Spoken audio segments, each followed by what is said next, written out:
Assalomu alaykum, rahmatullohi va barakatuh. Siz bilan yuqorida 15-sana haqida gaplashdik. Endi esa 15-sanada tug'ilgan insonlarni life coach tomonligimdan, ya'ni tajribamga asosan sizga ifoda etib beraman.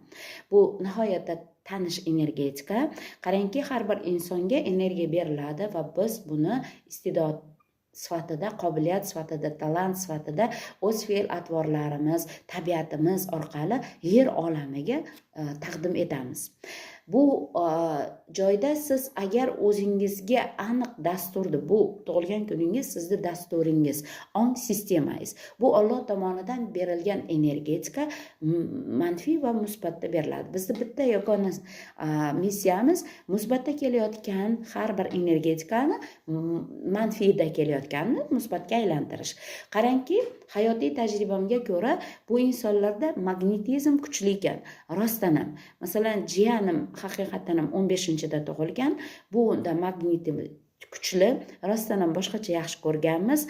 Xarizmasi kuchli, ichki qudrati bor, kuchi bor. Shuning uchun sportda master, chempion bo'ldi. Tanasida jismoniy quvvat bor, go'zal tabiatli. Shuning uchun u уже tanani ham yaxshi to'g'ri rivojlantirdi. So'zida ham go'zallik bor munosabatida. Qarangki, bu insonlarda lider dedik, bir bu insonlar qaror qabul qila oladi.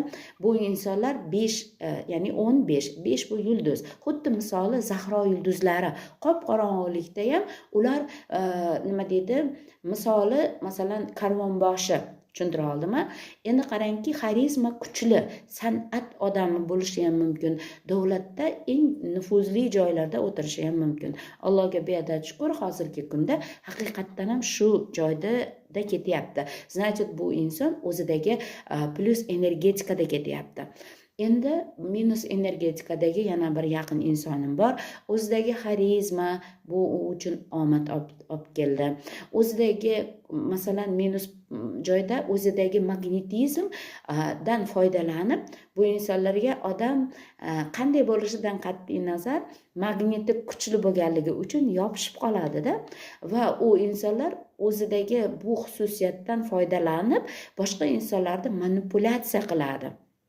Va Alloh nima deydi, bular Zahro yulduzi-ku misoli, bir inson uni sevib qolgan taqdirda ham bu insonlar mana shu jihatidan foydalanishadi-da, talab kuchli bo'lib ketadi. Masalan, oilada ham yashasangiz, yo xotiningiz yo eringiz bo'lsa, sizga aynan hamma narsani sizga boshqa insonga qildirib